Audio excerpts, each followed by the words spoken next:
വിഴിഞ്ഞം തുറമുഖം കേരളത്തിന് അനുവദിച്ചാൽ ജീവിതകാലം മുഴുവൻ അടിമയായിരിക്കാം എന്ന് താൻ പ്രധാനമന്ത്രി നരേന്ദ്രമോദിയോട് പറഞ്ഞിരുന്നുവെന്നാണ് കേന്ദ്ര സഹമന്ത്രി സുരേഷ് ഗോപി ഇപ്പോൾ പറയുന്നത്. 2014 ഗുജറാത്തിൽ വെച്ച് നരേന്ദ്രമോദി ആദ്യമായി കണ്ടപ്പോൾ താൻ മുന്നോട്ട് വെച്ച പ്രധാന ആവശ്യം വിഴിഞ്ഞം തുറമുഖമായിരുന്നു എന്നും അദ്ദേഹം പറയുന്നു. വിഴിഞ്ഞം തുറമുഖം യാഥാർത്ഥ്യമായതിന് പിന്നിൽ തൻ്റെ ഇടപെടലാണെന്ന് പറയുകയാണ് കേന്ദ്ര സഹമന്ത്രി സുരേഷ് ഗോപി. 2014 നരേന്ദ്രമോദിയെ കണ്ട് വിഴിഞ്ഞം തുറമുഖം കേരളത്തിന് നൽകിയാൽ തൻ്റെ ജീവിതകാലം മുഴുവനും അടിമയായി ഇരിക്കാമെന്നാണ് താൻ പറഞ്ഞതെന്നും സുരേഷ് ഗോപി വ്യക്തമാക്കി. വിഴിഞ്ഞം എങ്ങനെ യാഥാർത്ഥ്യമായെന്ന് നരേന്ദ്രമോദി എന്തെങ്കിലും ഒരു പുസ്തകം എഴുതിയാൽ അതിൽ പ്രധാനപ്പെട്ട ഒരാൾ താനായിരിക്കുമെന്നും സുരേഷ് ഗോപി പറയുന്നു. കേന്ദ്ര ബജറ്റിനെ പറ്റി നുണകൾ എഴുതി മാധ്യമങ്ങൾ ചർച്ച വഴിതിരിച്ചു വിട്ടു. ഇവരോട് എനിക്ക് പറയാനുള്ളത് 20-ാം നൂറ്റാണ്ട് സിനിമയിൽ മോഹൻലാൽ എന്നോട് പറഞ്ഞതാണ്. എനിക്ക് വഴങ്ങുന്ന കുറച്ച് ആളുകളുണ്ട് കേരളത്തിൽ. അവർ ആവശ്യപ്പെട്ടതനുസരിച്ചാണ് 2014 ഞാൻ പ്രധാനമന്ത്രിയെ കണ്ടത്. 2014 മാർച്ച് 5-നാണ് താൻ ഗുജറാത്ത് സന്ദർശിച്ച ശേഷം നരേന്ദ്രമോദിയെ കണ്ടത്. 1.5 വർഷത്തോളം മോദി തന്നെ കാണാൻ ക്ഷണിച്ചിരുന്നെങ്കിലും പോലീസുകാർ ഉൾപ്പെടെ പലരും മുഖേനയും വന്ന ക്ഷണം താൻ അന്ന് നിരസിച്ചിരുന്നുവെന്നും സുരേഷ് ഗോപി വെളിപ്പെടുത്തി.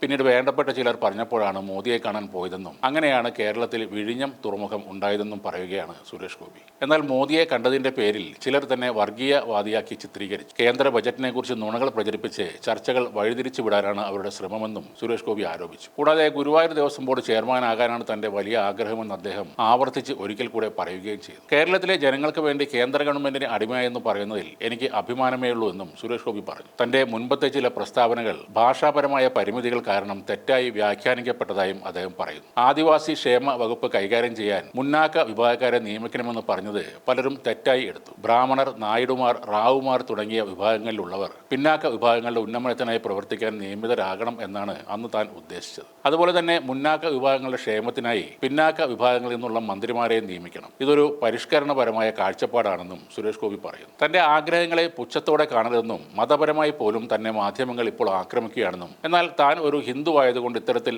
ആക്രമിക്കപ്പെടുന്നതിനെ ആരും ചോദ്യം ചെയ്യുന്നില്ല എന്നും കൂടെ അദ്ദേഹം പറയുന്നുണ്ട്. സുരേഷ് ഗോപി പലപ്പോഴും പറയുന്ന കാര്യങ്ങൾ നമ്മളും ഒക്കെ പറയാൻ ആഗ്രഹിക്കുന്നതാണ്. തന്ത്രി ആകണമെന്നും ദേവസ്വം ബോർഡ് ചെയർമാൻ ആകണമെന്നും ഒക്കെ പലർക്കും തോന്നാറുണ്ട്. സുരേഷ് ഗോപിയുടെ സിനിമ കണ്ടിട്ട് IPS നേടണമെന്നും ചുരുങ്ങിയ വർഷം ഒരു കമ്മീഷനെങ്കിലും ആകണമെന്നും നമുക്കും തോന്നാറുണ്ട്. എന്നാൽ പുറത്തു പറഞ്ഞാൽ ആളുകൾ ചിരിക്കുമോ എന്നൊരു ഭയത്താലാണ് നമ്മളിൽ പലരും ഇത്തരം ആഗ്രഹങ്ങൾ പുറത്തു പറയാത്തത്. ചിലപ്പോൾ അടുത്ത സുഹൃത്തുക്കളോടൊക്കെ നമ്മളത് പറഞ്ഞെന്നിരിക്കും. എന്നാൽ സുരേഷ് ഗോപി സാർ അങ്ങനെയല്ല. തൻ്റെ മനസ്സിൽ ഒരു ആഗ്രഹം, ഒരു ചിന്ത തോന്നിക്കഴിഞ്ഞാൽ അത് മനസ്സിൽ വെച്ചുകൊണ്ടിരിക്കുന്ന പരിപാടി പുള്ളിക്കാരനില്ല. ഏത് കലുങ്കുസഭ ആയാലും അടിയന്തര ചടങ്ങായാലും 4 ആളുണ്ടെങ്കിൽ അദ്ദേഹം അതൊക്കെ മൈക്കിലൂടെ തന്നെ വിളിച്ചു പറയും. സിനിമയിൽ സജീവമായി നിന്നപ്പോഴും അവസരങ്ങളില്ലാതെ വീട്ടിലിരുന്നപ്പോഴും അദ്ദേഹത്തിന് തന്ത്രി ആകണമെന്ന് തോന്നിയിട്ടില്ല. രാഷ്ട്രീയത്തിൽ മന്ത്രിയൊക്കെ ആയപ്പോൾ അദ്ദേഹത്തിന് തന്ത്രി ആകാൻ ഒരു ആഗ്രഹം തോന്നി. അതും കഴിഞ്ഞപ്പോൾ പുതിയ ആഗ്രഹം ഗുരുവായൂർ ദേവസ്വം ബോർഡ് ചെയർമാൻ ആകണമെന്നാണ്. അതും ആ നല്ല മനുഷ്യൻ മനസ്സിൽ ഒളിപ്പിച്ചു വെച്ചില്ല. 4 ആളുകൾക്കൊക്കെ തന്നെ ഉറക്കെ അത് വിളിച്ചു പറഞ്ഞു. ഇതിൽ കവിഞ്ഞ മറ്റൊരു ആഗ്രഹവും ഈ ജന്മത്തിൽ ഇല്ലെന്നാണ് ഇപ്പോഴത്തെ നിലപാട്. ഇനി ഇലക്ഷൻ അടുത്തു വരുമ്പോൾ